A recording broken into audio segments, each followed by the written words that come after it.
siang semuanya. Halo Mas Eki. Bos. Gimana kabarnya? Baik. Sepedula.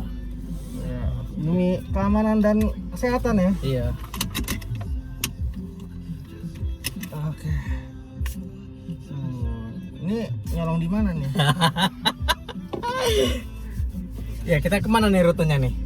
Ke pantai aja ya. Ke pantai boleh. Rupanya ini dekat kota Bantul ya? Iya, kota dekat banget kota Bantul. Kalau buat kota Bantul juga bisa. Sini juga lebih dekat. Ini aja ya. Ini 2 akses, Jalan Parangtritis sama Bantul. Sebenarnya cocok nih. Bisa dibilang agak strategis ke Jogja dekat. Iya. Saya baru tahu tadi, makanya tadi lewat dari Sedayu kan, lewatnya rute situ. Oke guys, assalamualaikum warahmatullahi wabarakatuh. Alhamdulillah siang hari ini kita kedatangan tamu spesial, Mas Eki ya. Iya. Mas Eki, beliau pengusaha di bidang tour and travel. Ya. Tour and travel, nama brandnya Wuki Travel, Betul. Wuki Tour, dan Rumah Wuki. Ya. Oke, 3 unit bisnis itu ya Mas ya? Iya, sama kerja sama lu kan, yang Oke. tanah. Oke, kalau properti juga banyak lahan-lahannya kan, ada beberapa. Masih belajar dari bos Hasan. Ya, kita di sini akan sharing-sharing, sering berbagi pengalaman, ilmunya dari Mas Eki. Ini kan apa namanya? Kayaknya sekarang ini tour and travel bukannya lockdown lagi ya, tapi kayaknya mati ya. Off ya. Off. Ini kiri ya? Kanan. Off. Nah, di sini kita teman-teman sudah bisa nanti sharing-sharing langsung, tanya jawab sama Pak ahlinya lah di bidang tour travel. Nah, sekarang keadaan sekarang seperti apa? Nah, Mas Eki mungkin boleh menceritakan Mas, sambil memperkenalkan dulu kan, sama menceritakan keadaan tour travelnya, terus sekarang ini COVID-19 ini seperti apa gitu Mas? Ya, kenalin, nama gue Eki, gue usahanya di bidang tour operator, jadi yang bikin paket wisata, bukan transport ya, atau bukan tiketing juga. Nah, sekarang ya semua tiarap semua lah ya untuk tour wisata, paket wisata.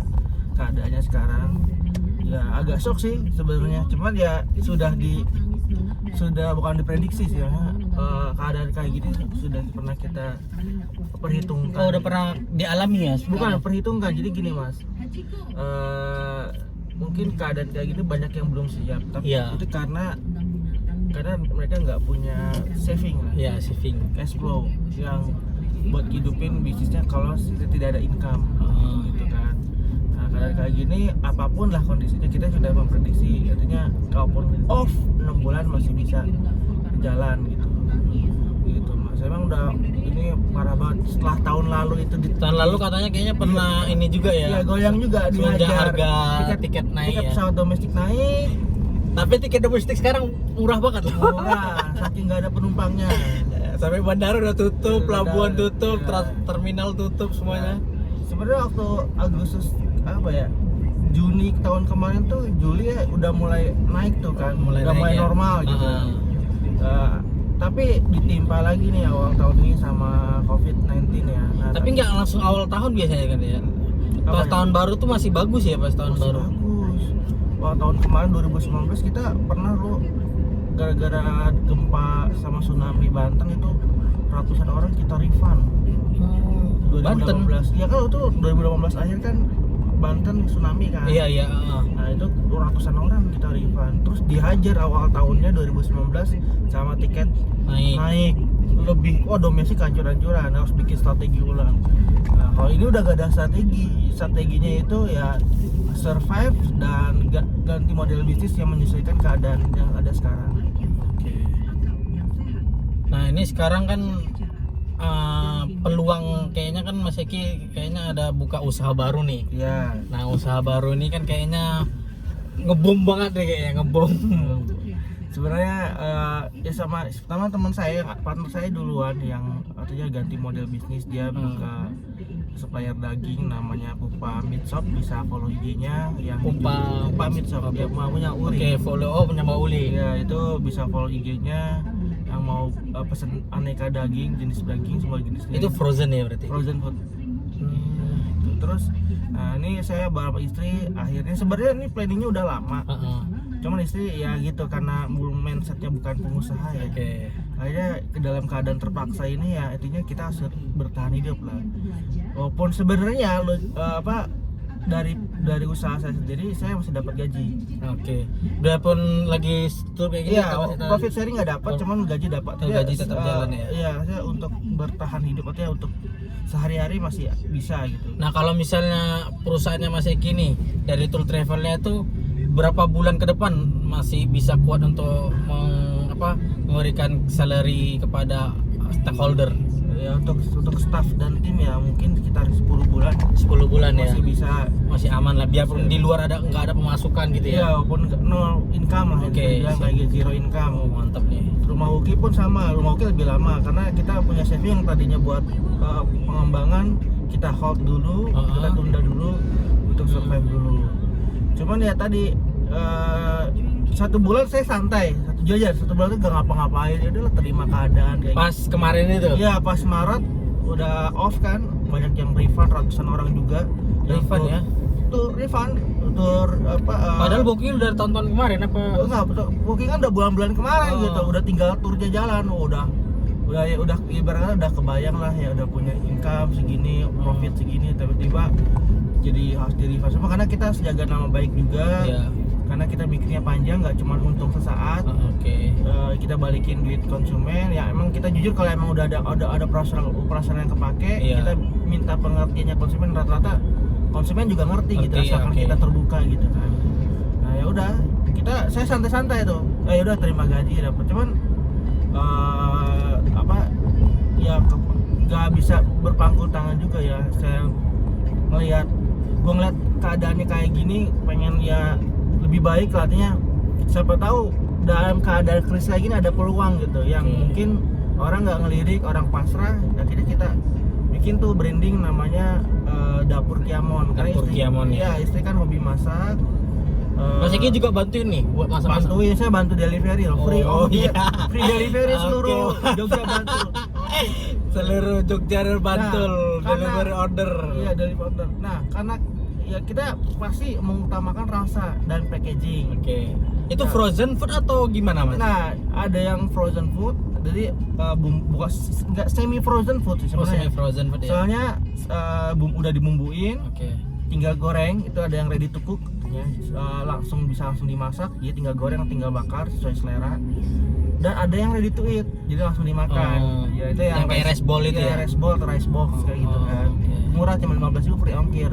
Nah, kita promonya itu free ongkir seluruh Bantul dan Bantul Kota dan Jogja. Nah kan kalau kita pesan makan di Grab atau di GoFood, pertama harga makanannya pasti lebih mahal. Ya, lebih karena ada mahal. komisi dari Grab atau Oke. GoFood aplikator kan. Ah.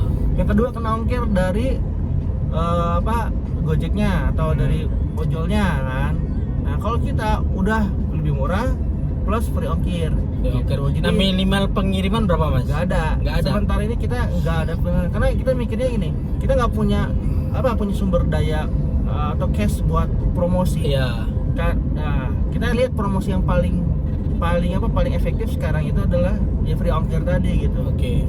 Nah, biar orang semua pada tahu dulu kita punya produk ini, dan orang pada suka dulu, kita terima masukan kritikan. Jadi nanti ketika kita udah ada di Grab, nanti kita juga bakal buka di Grab, di GoFood. Oke. Itu orang udah gampang gitu ngordernya dan udah tahu gitu, nggak aneh. Iya. Karena kita kan buat nyoba makanan yang baru di Grab atau di GoFood itu kan takut ya. Iya. Ya, ini enak nggak ya? Ini berarti kayak ghost kitchen lah ya. apa? Ghost kitchen itu jadi tanpa ada outlet gitu, tapi kitchennya tuh di rumah Iya, gitu. betul banget. Nah itu sebenarnya idenya bagus banget tuh Mas untuk di saat-saat seperti ini gitu. Iya. Karena kan nanti tinggal udah berjalan, doa banyak yang tahu, tinggal ordernya biar pendaftar bisa melalui Grab sama GoFood gitu. Betul banget. Jadi ya kita gimana caranya harga ekonomis, kualitasnya bagus, rasanya enak. Yang paling penting itu repeat order. Repeat order ya. Oke, saya belum coba ini. Nanti saya pesen satu nih. Siap, harus cobain Iya, bos harus rasanya. coba. Kemarin saya baru nyoba rice bowl sih. Nanti kita kasih tester juga. Kita Oke. ada produk baru selain ayam. Kan sementara kan kita lempar 3 menu ayam. Oke. Nanti kita ada produk baru, ada iga, nanti ada ini slice beef. Ah, jadi kayak Yoshinoya Oke. gitu. Tahu kan ya, kayak Yoshinoya. Dan ada iga daging empal. Tiga, jadi slice, iga dan empal. Oke. Nanti kita jadi orang bosan sama ayam bisa repeat order dengan daging. Berarti kalau misalnya lagi krisis kayak gini dibangun bisnis kuliner, nanti setelah krisis COVID selesai ini kayaknya makin tumbuh juga ini. Logiknya gini, belum COVID aja, keadaan pandemi kayak gini, kalau kita bisa survive dan berkembang itu udah bagus banget. Apalagi nanti keadaan normal itu bisa. Menurut perhitungan saya ya, karena kan daya beli turun jauh. Iya, jauh banget. Drastis ya. Bos Hasan juga mungkin ngerasain lah ya, properti kayak gimana kan ya. Orang banyak yang nunda gitu. Terus makanan juga pasti orang pokok-pokok yang jajan-jajan orang kurangin gitu. Lalu lintas saja pun ini banyak yang sepi. Malioboro aja sepanjang jalan tuh Ya, tutup. itu kita semua mau yang besar mau yang kecil pasti Don. terdampak gitu ya. Benar-benar sih emang cepat selesai. Cuman ini jadi peluang juga gitu. Iya. Jadi memaksa kita untuk berpikir gitu. Yang tadi ngeluar jadi zona nyaman. Mungkin yang tadinya kita nyaman dengan bisnis ini gitu. Ya udah tinggal kembangin aja kita. Wah, ternyata kalau keadaan krisis kayak gini gak bertahan nih bisnis ini. Jadi kita harus cari bisnis yang lain yang beda gitu. Oke. Yang kalau saya tadi tour travel sama kuliner kan jauh banget gitu. Ininya. Jadi kalau ada terefek, jadi misalkan kalau kita taruh telur tidak dalam satu keranjang gitu, nggak pecah semua gitu. Saya pun juga kepikiran tuh Mas, kan istri juga mau belajar suka masak kan istri. Ya. Dan kepikiran juga kan dari sharing-sharing dari teman-teman TDA yang lainnya, ada kasih peluang-peluang kayaknya misalnya kuliner tuh cocok gitu. Nah itu kan targetnya seperti apa Mas, planningnya untuk ke depan setelah COVID-19 ini? Jadi travel tetap jalan, guest house tetap jalan. Ya nanti insya Allah kalau emang terus berkembang ya tadi pengennya nanti kita buka catering lah ya. Oke, catering ya. Iya, Jadi kan cocok tuh, jadi ada tour travel di Jogja, cateringnya langsung dari dapur Kiamon. Dapur Nanti Kiamon. kita buka catering kerjasama sama orang dan ya istri kan suka masak. Dan paling banyak pengen memberdayakan masyarakat sekitar sih. Oke. Yang gua ngerasa itu gua belum bisa memberdayakan masyarakat sekitar rumah gua. Gitu kan, kalau misalkan gua catering terus banyak orderan, gua bisa tuh hire masyarakat sekitar, karena kebetulan di rumah gua tuh banyak juga masyarakat yang kurang gitu. Oh gitu ya. Tapi kan kita nggak bisa bantu apa-apa ya keadaan sekarang, karena cuma Kita bantu juga mungkin karena kita ada suatu job ya kan ya. ya Kita saling berbagi lah gitu ya. karena kalau travel gua sendiri itu kan di konsumennya kebanyakan Jakarta. Dan itu rata-rata ya banyaknya orang Jakarta yang handle sebagai tim gitu. Kalau di Jogja kita sebenarnya cuma biasa saja, itu pun juga dikit yang handle sebagai tim gitu. Kalau kuliner kan bisa berdayakan tuh masyarakat sekitar gitu. Tanpa harus membayar gaji bulanan ya. Iya, Jadi freelance gitu ya. Freelance, gajinya per hari gitu, dia masuk kita bayar gitu.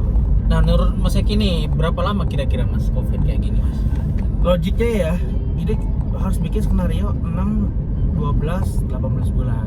6, 12, 18 bulan ya? Iya, artinya gitu guys. 6 bulan bertahan, kayak kalau misalkan 12 bulan kayak gimana, kalau 18 bulan, karena menurut saya pribadi virus ini nggak bakal terkendali sebelum ada vaksin. Oh gitu ya? Iya, obat kan cuma ibaratnya penularan bakal terus terjadi, walaupun ada yang sembuh gitu kan. Walaupun turun drastis kasusnya, bisa aja nanti tinggal sisa 10, dari 10 lagi itu bisa bertambah lagi 100, jadi 1000, jadi 10.000. Jadi kenaikan virus ini pun juga cepet banget gitu loh. Baru sampai 2 bulan kok nggak salah ya, udah sampai ribuan loh. Padahal dulu cuma 2 orang katanya kan. Iya, dari dua orang yang terdeteksi. Apa orang Indonesia bandel-bandel? Sebenarnya pemerintahnya sih kalau buat saya pribadi belum siap. Banyaknya udah ngomong kalau di dunia maya kalau pemerintah belum siap, malah kesan menyepelekan itu. Ya udahlah, sudah terjadi gitu kan. Cuman kan ini jadi pelajaran, kita saling membahu. Yang paling penting sih kita bantu orang sekitar kita. Kita yang survive di sini kan rata-rata kan kayak pegawai negeri. Ya, yang aman tuh masih aman tuh pegawai negeri, PNS. Iya. Ya maksudnya itu mereka tetap dapat gaji bulanan gitu. Dan teman-teman yang kerja di sebagai pegawai negeri, yang PNS, bantu ya, ada yang jualan tetangganya beli, ada yang pulang beli. bagi teman-teman uang segitu mungkin gak seberapa, tapi bagi mereka sangat berharga banget buat bertahan hidup gitu. Iya betul itu. Ojol aja kan cuma dapat 2 orderan, 3 orderan per hari gitu kan. Ya sekarang ojol memang banyak ini apa namanya, orderan tuh menurun. Iya. Tapi sebenarnya nggak ojol aja sih mas, semuanya. Semuanya, Semuanya. Memang kita paling memang kelihatannya mau ojol, tapi kan kayaknya semua lini warung-warung pun. Bos Hasan juga ya sama ya. Saya ngerasain juga, ini makanya lagi mikir siasat untuk bagaimana. Saya kan dulu 5 tahun di kuliner. Iya. Nah itu saya udah konsultasi sama Esi, ngobrol gimana nih bagusnya nih kalau seperti ini kita nggak bisa bertahan lama nih. Emang sih ada masuk uang apa namanya untuk masuk dari properti, tapi kan itu untuk untuk pembangunan gitu. Iya, bukan buat dipakai. Iya, gitu. bukan untuk dipakai. Nah ini kan mikir untuk apa yang bisa digunakan, apa yang bisa di opportunity. Karena kalau misalnya kata-katanya sih saat COVID ini kan banyak orang yang PHK, orang-orang yang pekerjaannya hilang. Nah katanya sih nanti suatu saat akan muncul banyak pengusaha-pengusaha baru. Benar nggak itu mas? Ya mudah-mudahan seperti itu karena sebenarnya momentum sebenarnya kalau kata gue sih ya. Soalnya gini, COVID ini memutus impor, jujur bener ya. Impor barang gitu ya. Impor dari luar negeri. Gitu. Oke. Jadi ibarat kata kita butuh tapi kekurangan stok. Nah itu jadi peluang teman-teman yang tadinya barang impor itu kita bisa stok sendiri gitu. Contohnya mas?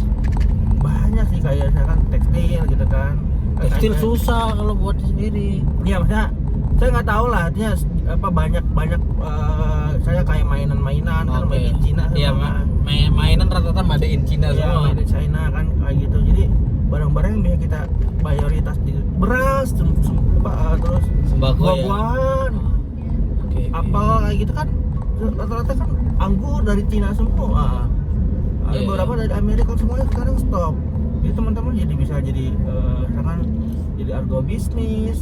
Nah, dirimu kemarin kan buat ini kok nggak salah survei ini apa namanya? Nah itu dari share juga orang. Jadi Oh, yang gitu. bisnis yang survive di COVID-19 kan. Heeh. Ya itu jadi ya gue kepikiran juga misalnya buat bikin sawah kayak gitu kan. Kan sekarang kan juga stok beras tau nggak ini? Iya. Kemarin stok beras katanya lagi menipis karena Gula mas yang sering habis tuh. Iya, Gula tuh menipis. harganya ngeri banget naiknya sekarang. Makanya Kemarin tuh cuma sekilo 12.500, sekarang udah 17.000 sampai 18.000 loh. 18 saya beli 18 setengah mas. 18,5. Itu gula lokal, bukan gula yang bagus tuh. Di Mirota tuh 17 kemarin saya beli. Ya, ini 17,5. ini kan jadi banyak peluang-peluang yang sebenarnya tuh kita misalkan jual gula 15.000 diincer orang gitu kan. Iyalah. Pasti jual pasar murah gitu kan. Jual Ini 15.000. ke sana kemana? Lurus terus Pantai ya? Pantai. Oke, sip. Tapi kayaknya nggak tahu lockdown atau enggak. Kayak gitu banyak ya kalau misalnya pengen bayar mentah gitu ya. Nah nih kasih dulu mas tip dan triknya nih mas biar tetap survive di saat COVID-19. Intinya kita harus lihat peluang apa ya, lihat peluang yang ada ya sekitar kita apa yang dibutuhkan. Ini jangan nyerah lah, putar otak gitu kan ya.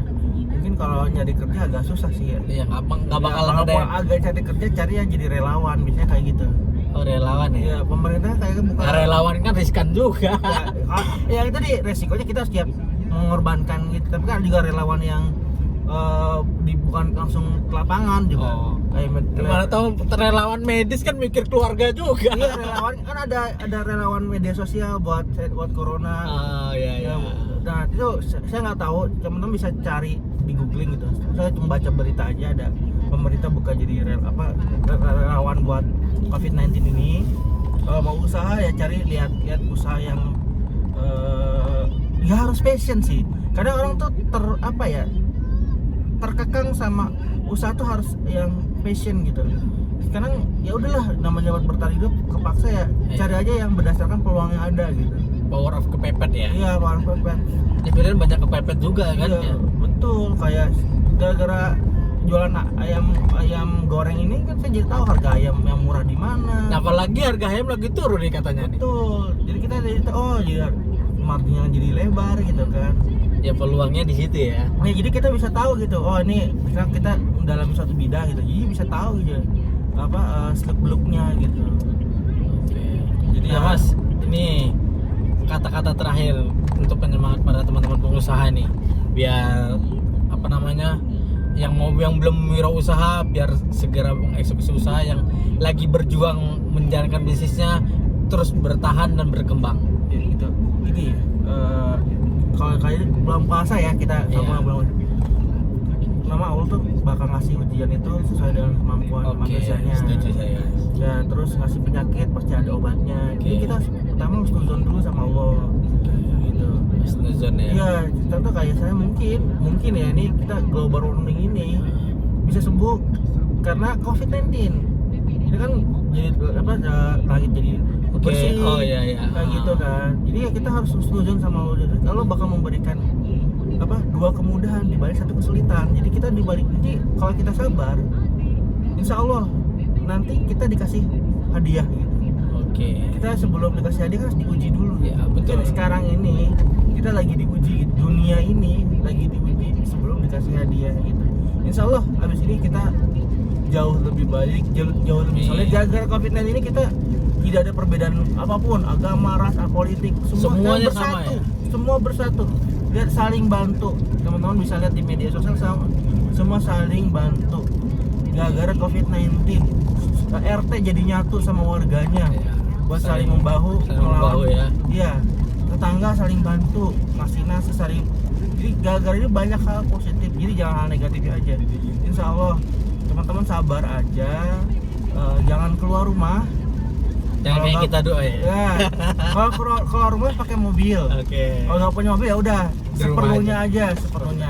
Ada belanja kebutuhan pokok. Iya kayak gitu. Nanti insya Allah abis ini kita pasti dikasih hadiah sama Allah SWT. Kalau misalnya orang bilang semua bisnis dari nol semua lah ya.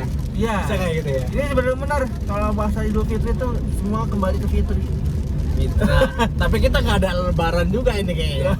Ya kan di rumah aja, nggak kemana-mana. Yang paling penting kan silaturahmi. Jadi kita ngerasain tuh nikmatnya lebaran sama keluarga. Gara-gara COVID ini kita jadi kasih nikmatin. Jadi tahun depan insya Allah kan lebih bermakna gitu lebaran sama keluarga gitu. Yang paling penting sekarang kesehatan. Jangan sampai nyesel kalau mana-mana keluar pakai masker nih. Kita juga saya juga pakai masker nih. Masker, jangan ngeyel. COVID-19 ini lockdown. Putar balik.